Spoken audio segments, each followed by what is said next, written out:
Burgess and Bolton's weekly wrap-up.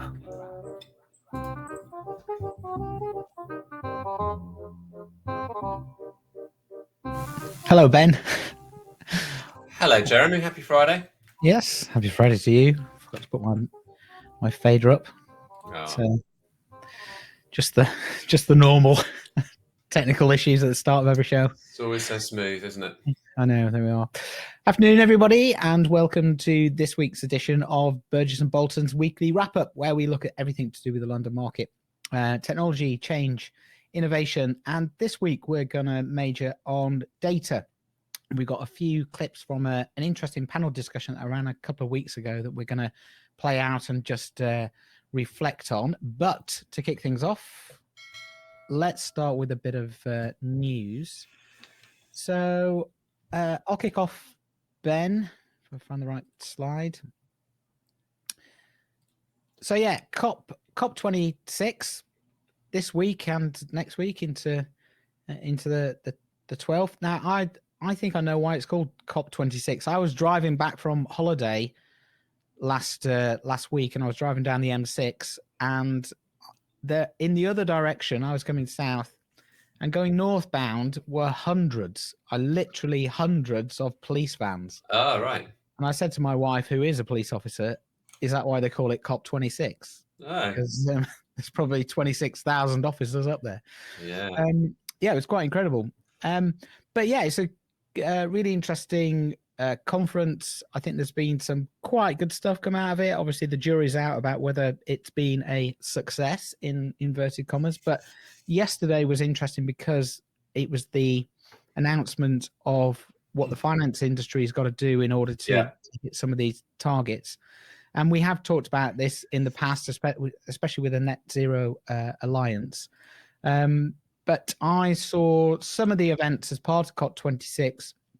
There were some quite interesting sessions that were taking place. There was some interesting people talking. John Neal from Lloyd's was one of the speakers. Yeah. And generally speaking, this kind of sums it up. Their sessions were really to span climate change mitigation, net zero insurance, and adaptation and resilient actions. So I think that's pretty positive. And one of the things I was just reflecting on when I've been talking to people is just how quickly this has jumped up the agenda in boardrooms over recent months. And I think there's a real appetite to create this as an opportunity and not just see it as some kind of, more regulation to deal with. So it's quite interesting. Oh, it's definitely on the agenda. I mean, I was in with a carrier yesterday in London, and they were saying that ESG generally is their top priority. That's the one that's really, for all sorts of reasons, regulatory and otherwise, is capturing their attention. So they're all over it. It's big, and I think the announcements on the finance this week, particularly for the UK, that it will be mandated and so on, is going to just increase the pressure on organisations, and obviously the insurance role in this is really potentially critically important. So if they can get this to be implemented, I mean, obviously the history is it hasn't been implemented and so on. Then that finance thing could be. It looks like that could be quite positive. But as you say, the rhetoric and the discourse is much increased. And you get a sense of that will lead to something, and it's good. It was a good. I think on balance was a good outcome. Yeah, I just mentioned the Net Zero Alliance, but I mean, there's some pretty heavyweight organisations in there, and if you look at the people that they've got, the individuals that are leading these, they've got some clout. These CEOs and the directors of these boards. So yeah, it's going to be interesting. And if anybody is, I'm going to give Paolo Cuomo a shout out here, operations director at BRIC, because I think he might have even gone to COP26, but he's certainly doing quite a lot of work in this area, and I'm going to be working with him to put some maybe events together or whatever it is that we can help the industry. So if anybody's interested in this sort of stuff and wants to get involved in whatever we're doing, do get in touch by the normal channels, as they say, on proper media outlets. There we go. Paolo's got a LinkedIn group as well, which is pretty good. Yes, he has. Yeah, it's worth looking up on LinkedIn, that group. If I find it, I'll put it up as well. And right. So I think this is a new feature. Is it award or fraud, Ben? Where are we going next? Let's go fraud. Fraud. Okay. Let's go fraud. Here we go. This is your news. Okay, so we've talked about fraud before and we've touched on it, and I thought I'd just have a look at what I could find out more about fraud, because it's kind of bugged me for a while around this. I'm going to use the word juxtaposition between what is an industry that is becoming more customer centric and also talks a lot about fraud. And I think we've said before, there's in a sense, fraud is a difficult message because it could infer that everybody's potentially fraudulent. So I thought I'd have a look up at some of the stats. So the first thing actually is the stats are quite out of date wherever you look at them. And this is from the ABI, who's the main source. And it looks to me like a lot of the stats are probably from surveys of insurers. So they're not really very hard data.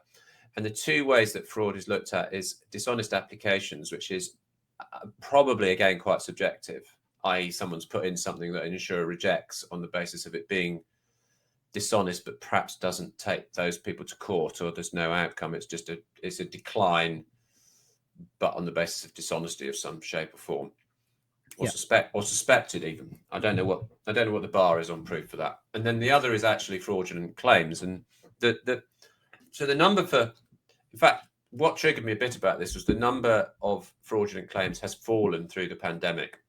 And there's lots of reasons given for this, which is that people were, given funding by the government, obviously, so that alleviated that, which is kind of interesting because that makes it makes that message again a little bit tricky, sensitive, because it's saying what people who haven't got any money are therefore going to be insurance frauds.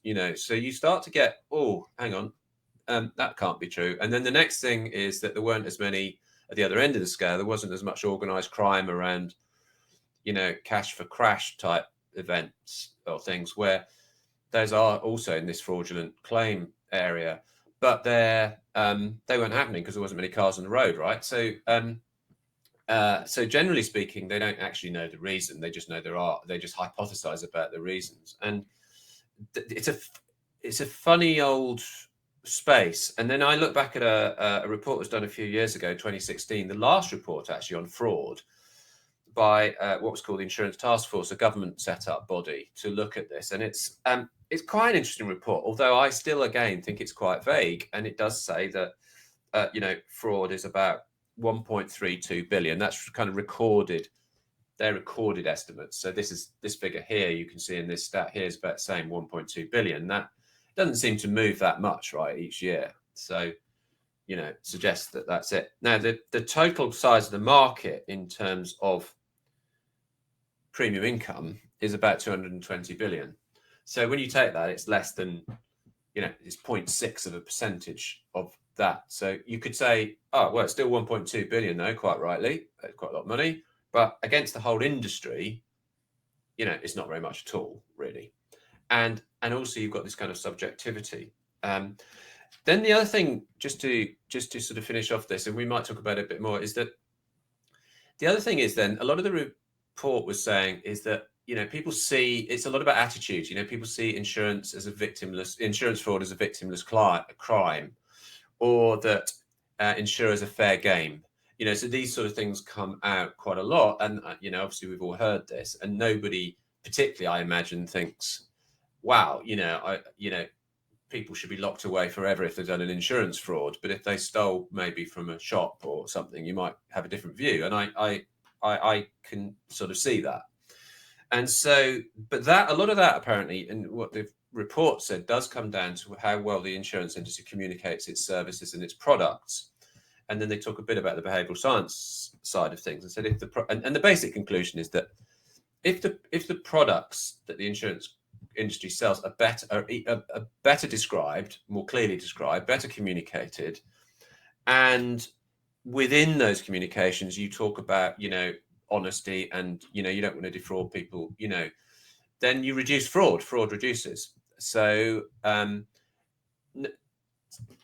what I think is that in a way fraud is very interesting, because while we can't, it gets a bit ring fenced by going, oh, look at all these people who are potential frauds, which I don't think is the right thing to do, because there's always going to be fraud, right? But if you said, what is it that the insurance industry could do to stop it being fair game? And those are exactly the same things as the industry could do to build up its reputation and its communications, where it's very weak, I think. And I think the regulators have said that. And I think we all know that that was the issue over BI to some extent. So I think that I think this whole thing's really interesting. The other thing it said is it's very under researched. There's hardly any research done into fraud. So I think there's a lot of numbers thrown around about fraud and why people defraud or don't, and yet, 99.4% of the time, people don't defraud, don't go for it. So it's very vague, and for something that gets quite a high profile, there's been these TV shows about claims. Yeah. When you actually read some of the frauds, they're just a bit sad because they're really small. They're like for 50 quid or £200, and you feel a bit like me. I felt a bit like some of these kind of Middle Ages things where someone stole a loaf of bread and gets hanged. You know what I mean? And I think there's got to be I think there's got to be more work done on this, really, because otherwise it's potentially just a sort of constant background noise about the insurance industry. And I think that by talking about fraud in the way they do, in a rather vague way, you actually maintain the idea that it is fair game and so on and so forth. You don't actually change it. Yeah. So I think this is quite an important area, but not for the reasons people think, and actually I think the language that's used about it is quite poor, a lot of it. I think it moves around, it shifts around, and everybody, and it's all a bit hyperbolic, it exaggerates everything a bit, so-and-so was caught. They had one chap who was caught. He made a claim in Florida for some work that some operation he'd had. He didn't have the operation. It was like £4,000 or something, and then he tried to eat the policy. He tried to eat the evidence that he'd given. So he actually tried to eat it so that they didn't have the evidence, which is sort of funny, isn't it? I mean, but what I'm saying, I didn't see that twist coming. No, you didn't. That was, so what? But what the whole point is, that there's all this sort of serious stuff about and then they put this example in of some guy who makes a small claim. He shouldn't have done. Obviously, it's wrong. But then they kind of seriously say, and he tried to eat the policy. He tried to eat the evidence, right?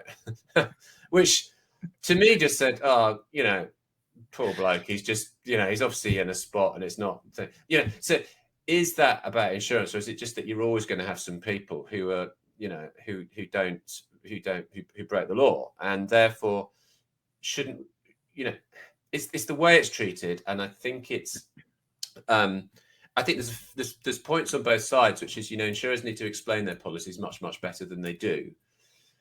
Because a lot of this as well, that's just another point that was made, was that a lot of this is people don't know. I mean, generally don't know that they've broken the law when they claim. They just don't know because they don't understand it. They don't understand the claims process and things like that. So, and I'm sure that lots of people who work in claims will go, oh, that's a load of rubbish. They know exactly what they're doing and they're all, but that's just, we kind of need the evidence. We need to know. And then we need to say, this could be an area where the insurance industry could improve its reputation quite a lot. By instead of saying, when fraud goes down, they tend to be a muted kind of thing. That should be celebrated. Yeah. But when fraud goes up, they all jump in going, look, fraud's gone up. So I think it becomes an excuse for the industry as well. Yeah. To hide behind. It is. It's really interesting. All those points.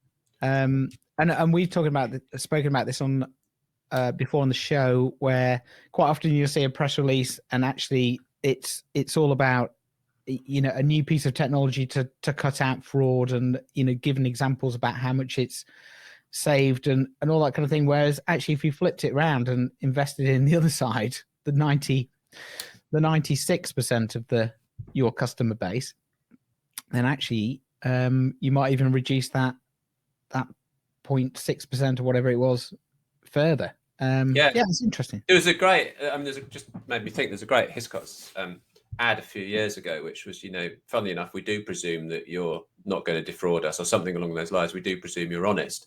And they played on this idea that actually the insurance industry was thought of, which I'm sure if we researched it, it would be the case, which was thought of as one trying to wriggle out claims and not pay, and also didn't see its customers as honest, fundamentally. Yeah. And I think that is a big part of trust, right? I mean, I think if you could sort of just say, look, okay, there are going to be some frauds and they're small and they're not that big and we deal with them, but the vast majority of people don't do that. That should be the message, not with like the police force here or something, which is how they often come across. Yeah, definitely. Right. Yeah. From fraud to award. Yes. This is also you. So this is going to be our next guest. We get all the top people. Yeah. So congratulations to Peter Clark, who's been on the show before, and he got the most prestigious award last night, Technology Champion of the Year, for his Insurer Core activities and product, which is great. I'm really pleased. I had a drink with Peter last night, and he mentioned it to me. So he's on next week talking about this, but it's good news. Good news to see someone who I think we both like and have a lot of time for, and has a good product, I think, and it needs to be a product that people want to understand and get their heads around. Yeah, because it's worth it. Definitely, and really looking forward to speaking to him next week. Just find out a bit more about what he's been doing, obviously over the last 18 months since we've last spoken to him, and COVID and all that kind of thing. But how he sees this moving forward, and being recognised in the awards, it's really good news. Was it a real live event? Yes, it was. And he was there, and he will, I know they'll talk about it next week. But yes, he was, as you would expect. I think he was surprised to have won, but you would be, because it's just an individual award. You never expect to get it, do you? I wouldn't. No, I certainly wouldn't. That's for sure.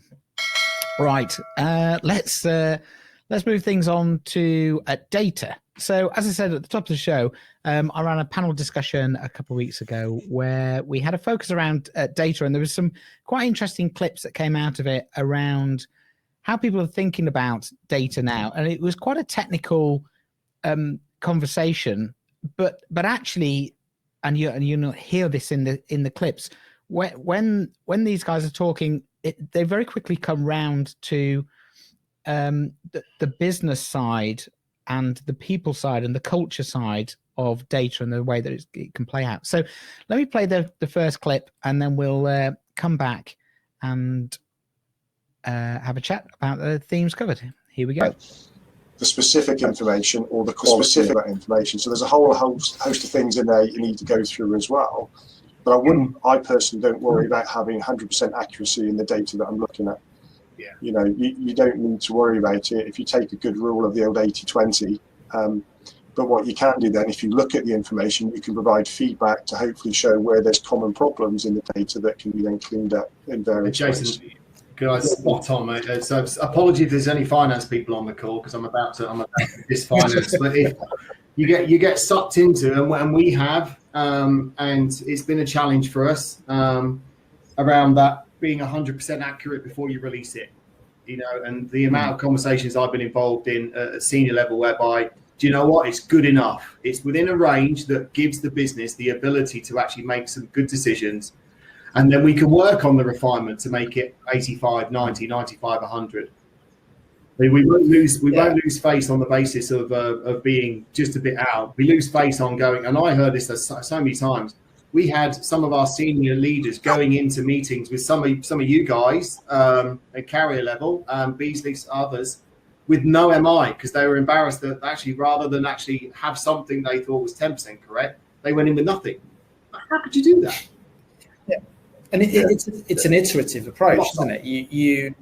There's a, you know, we certainly took the view that whilst data quality is important, you can start to look at data quality first and never release anything, because you'll never be in a position where it is robust enough. And I understand there's compliance and regulatory returns that need a certain degree of rigor. But when you're coming to what I like to think of as more sort of offensive, commercially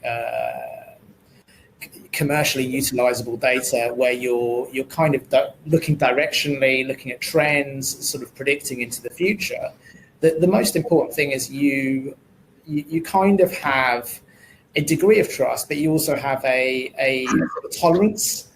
So you're saying, well, I know this might be 90% accurate, but I also am aware that it is 90% rather than it's 100%. And if you're open to having that conversation, then you're heading in the right direction.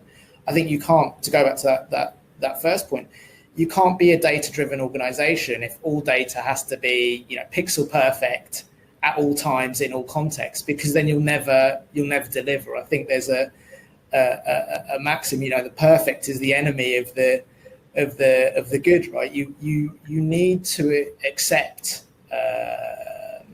that it is an iterative journey that you're on towards being more data driven. Did someone write that down? Perfect is the enemy of good. Yeah.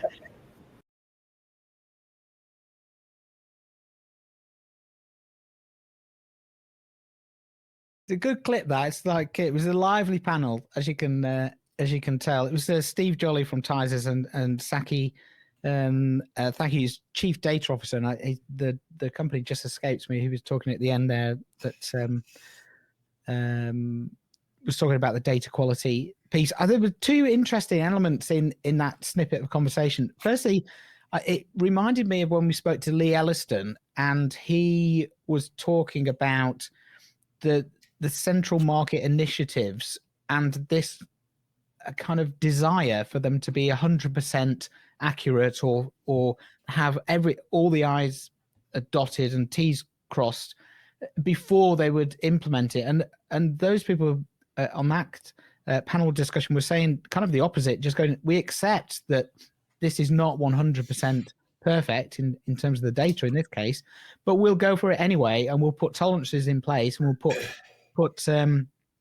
governance around it so that we can try things and then refine it and then move things forward slowly, rather than saying, okay, everything's perfect, roll it out. I just thought it was a really interesting, little tweak of the mindset there that Lee was talking about a few weeks ago. I think they really, in a way, they were talking about data, but I think they're really also talking about decision making, and because I think I actually do think you need to have data accurate, but I don't think you necessarily need to have data accurate at the beginning of a process. And I think the idea there that it was iterative is important. And I come across this a lot, which is, look, this is the general direction of this. This is the trend. This is what's happening. So get on with things, get on with your decision that you're going to take. But if you have people, which you often do, who then say, oh, yeah, but why is the number there not, exactly like that number over there? And you go, okay, what are we going to do? Spend 3 weeks discussing that? Or can we still not just get on with the decision?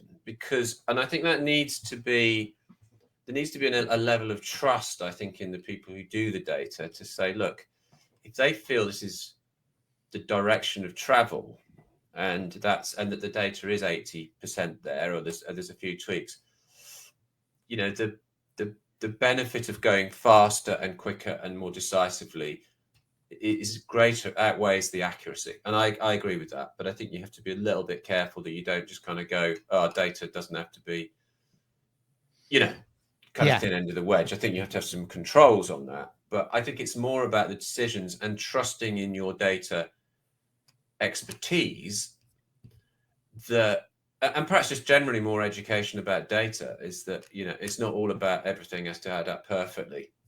Yeah. You know, and we might hear a little bit more about that in the final clip. I think the context of the conversation was about how do we enable a data-driven organization, and this is one of the principles of Blueprint 2, I think, to become more data-driven.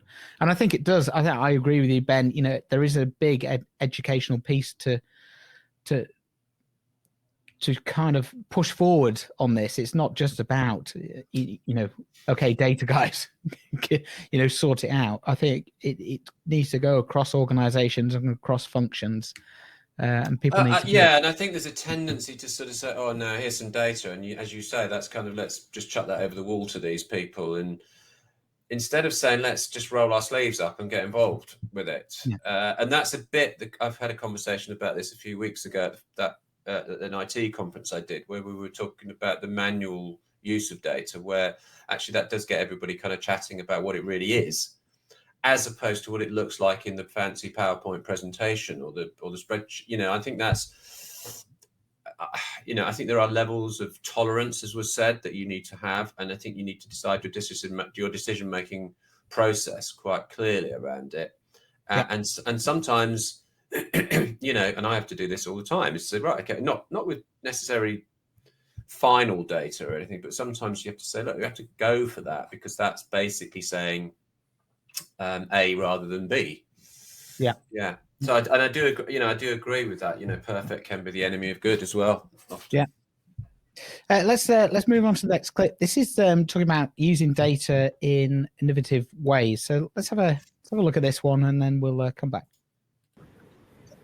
Yeah, I think you know, there's I was going to mention this later on, but I think there's a lot of work going on with hybrid models, right? So being able to say, this is what a model can do. It doesn't quite answer the full question. It's got flaws, but this is what we also know as experts to be true. And how do you bring those two things together? And as you get more and more data, you can move off expert opinion and onto model, but you need to get started.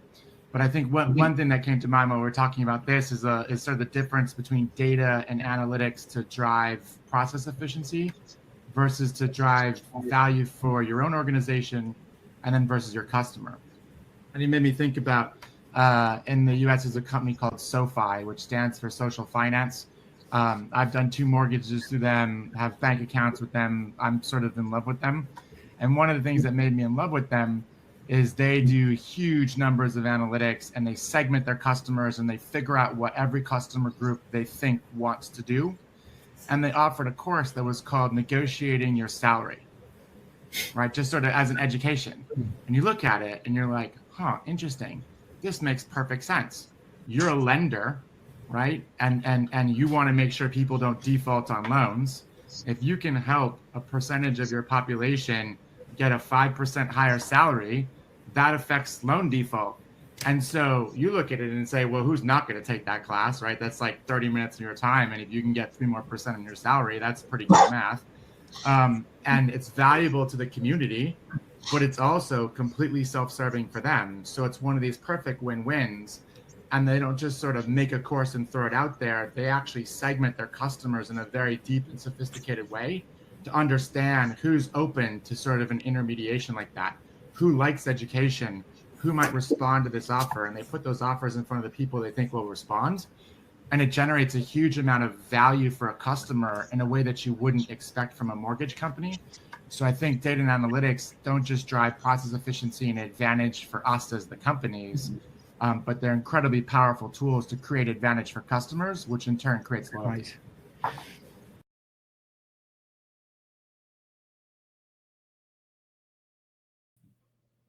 just a really interesting insight into that US company and the way they're thinking about their customers, and then just going, okay, this also has a benefit for us in this way, Yeah. Obviously in that case it was the bottom line, but there's a whole host of ways that's engaging those customers, and you can tell from the way he talks about them that he doesn't even think about them as a company. He feels like we've talked about before, it's a brand that he can trust. It's when the email comes through or the communication comes through, he wants to read it, he wants to engage with it and find out what they've got that's going to help him in his life. So I think there's big lessons there for insurance. Yeah, I think a lot of what's done as well now, when you made me think that I'd love to see a statistic on where the investment goes into what part of the process does the investment go, and I suspect most of it goes into the kind of back office basics, infrastructure type stuff in the insurance industry. It's particularly the commercial, P&C part of the industry, and very, very little into the communications and customer engagement end of things. Whereas actually, if you look at, there are businesses. I think there's a company called Simply Business, which is a very successful company in the commercial sector, and they combine data in that way and great service and people service, and they've got some quite interesting things. I don't think they're perfect, but they've got some interesting things. But if you look across at, say, supermarkets, or let's take supermarkets. I mean, they've been doing this stuff for a long time. They've been using data to predict, if there's a football championship, those boxes of Stella at the doorway to the supermarket they're not just randomly put there. They're put there because there's been some analytics about, we can coincide the product at need with the people coming into the supermarket who will be buying beer for the football championship. So, those sorts of things are very processy, but they're done in such a way that they advantage the customer and they benefit the customer, or they meet a need at that time. And when it happens, as you say, Jeremy, and the chap on the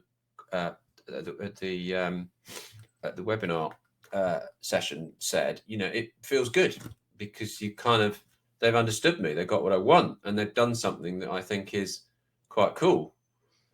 Where do we see that in insurance? No, very rarely, right? I think that when we talk about parametrics, it's always delivered in a very dry way, which is, we'll just pay you the money. Well, that's not really the point, is it? Yeah. It is that sort of, and it's a bit my point about fraud earlier on. It's a bit about the education. Why is this useful? Yeah.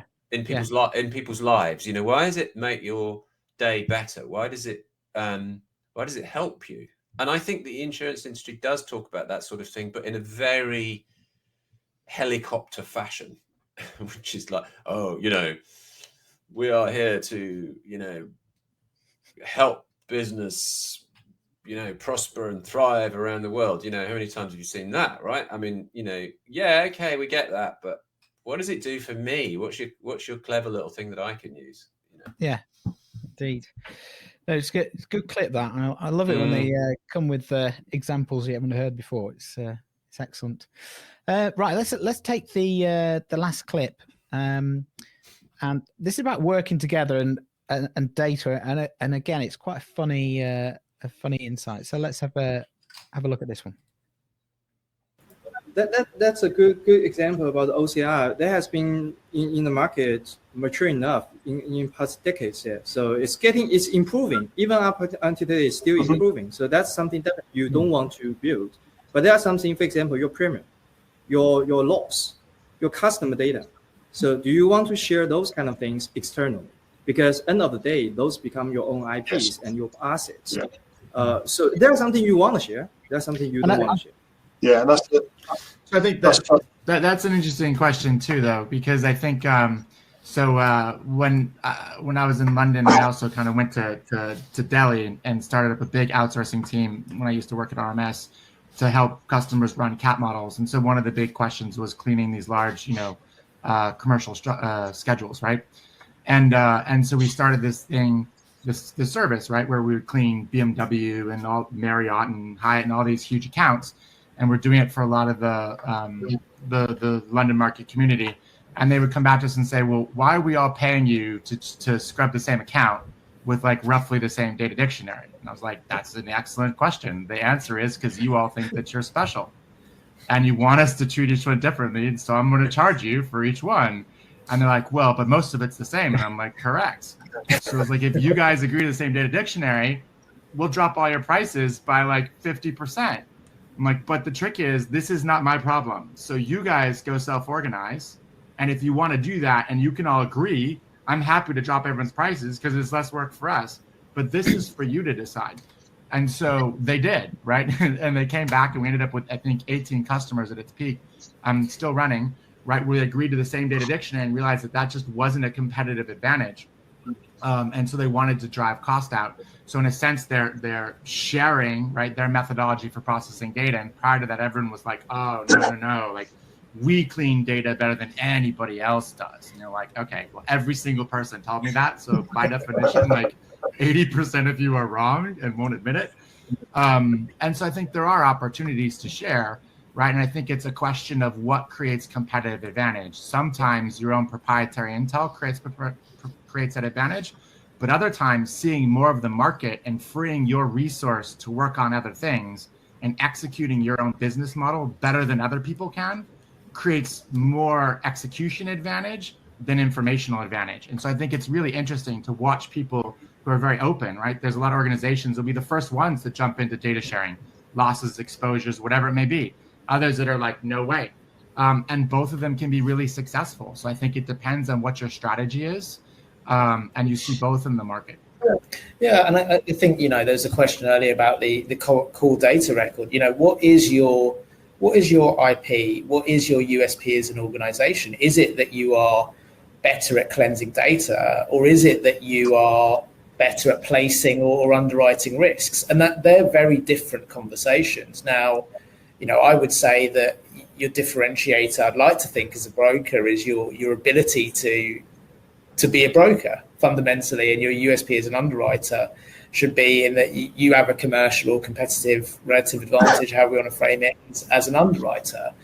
And the core data record, I do hope is successful because it speaks to the things that, if you have a common language of this is what a limit is, a premium, so on and so forth, you are then, why are 30 people having their own versions of that and constantly, disagreeing about what their versions of the truth are? I'd almost rather step away from that being anyone's USP, because it's not very interesting, bluntly. So I do think, as Steve said earlier, the core data record is something that you probably end up doing yourself because you need to do it for your own sake. But if it was happening in a market, if it does come to pass in a sort of market environment, great. And I think then extrapolating further from that, there isn't really, to my mind, a dichotomy between, open source or not software. There's what's the appropriate tool for this context that gets you where you need to go. There's no, I'm not wedded to one over the other. I think they both have their place, and we certainly, can see the benefits of both.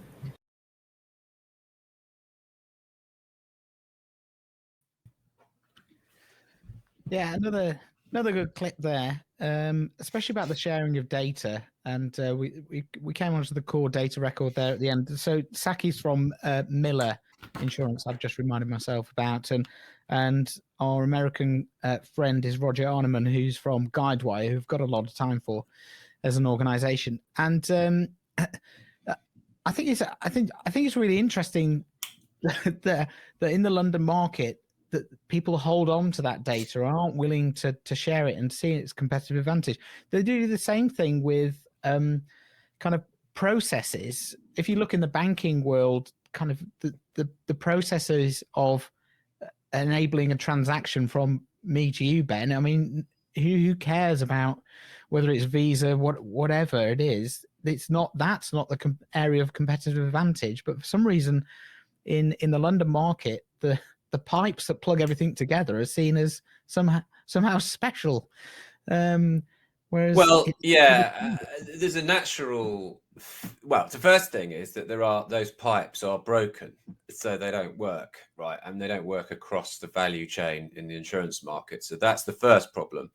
Yeah. But then when you kind of hypothetically say, oh, let's all join up those pipes, or you have the potential to do that through technology, I think a kind of fear grows up, which is, oh God, our data then will be shared. So who owns the IP? And that's a good question. It's not a bad question to ask, because obviously data is power and potentially your competitive advantage. But the question that is well articulated in that session is exactly that, which is, what is your competitive advantage? What is it that sets you apart? Is it your great underwriters and your brokers and those skills and those people set skills, or is it some kind of standard data that sits in your system, which is probably pretty rubbish anyway? And you're going to pay for it several times. You're going to pay for it, and everybody else is. So there comes a point, and I actually think the problem is that it's called data sharing, not data partnerships. And I think that when I've done so my business model is pretty much data sharing, really, which is to say, look, if people want to know what their brand is against the competition. Now, I know that nearly all organizations will want to know, will ask that question at some time, and they'll ask the same audience that question. So the poor sods at the other end will get 6 companies or 20 companies or whatever asking them that same question. So a model grew up, not my invention, I hasten to add, that was just to say, look, ask that same question and sell it to all those players, which is the same point. The general data on that, first of all, is sharing is not a problem, because you're all going to get it anyway, and you know that. You've worked that out. You said we want to know who we are again, how we sit. If you then want the specifics, you can still ring fence that and say, okay, your specific data says that you're not good at this or that or the other, and you don't share that with the competition. So there are lots of ways in these partnerships where you don't have to give everything away. You just say, okay, everybody gets these high level things, which we all want, which give us context. And they do, as the clip said, they do give you a view of the market, which you don't often get if you just sit on your own. And that's a massive issue in the insurance market. Is it's so siloed, so specialized, but also siloed because of structures in institutions, that nobody really understands what's going on in anywhere else. And generally people don't understand the competition. But I think it's quite healthy to have a good sense of where you are against the competition. You don't have to know everything about them, but broadly speaking, like early on, generally speaking, are we absolutely god awful? Are we up there? Or are we somewhere in the middle? Right? That's the kind of measure you want. So I think it is really important. These data partnerships should work really well, and I think there's more and more of them. But more power to the people who talk and think like that, because it is going to get nowhere if everybody holds on to their own data, and it's going to be impossible, because there is, as you said in the banking example, there's always going to be some valuable sharing of common data sets. And actually, in a way, you share the thinking. Interestingly, the history of a lot of sort of what we might call syndicated sharing of data has been the opposite, in that the regulators in certain industries have said you can't do what was suggested in the clip and get together and organize, because you're actually creating a cartel potentially, right? Yeah. Now that is another issue, but you can get around it, because independent companies like Grace Church or anybody else, I'm not saying that we're the only ones doing it, obviously, but other brands are available, but not as good. Not as good, obviously.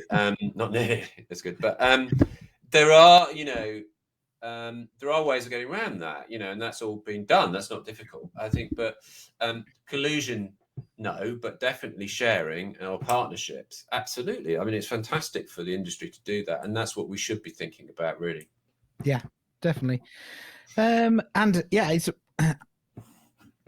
what was good on that particular panel is I think everybody got it and gave a similar view with a slightly different, if you're an underwriter or a broker, but still had that, hey, we need to do better on this. We need to we need to share, and we need to get the insights in order to push forward the proposition and make it better for everyone involved, and enable those innovations that we heard about in that second clip, that allows you to, find out what customers want and then try and deliver on it.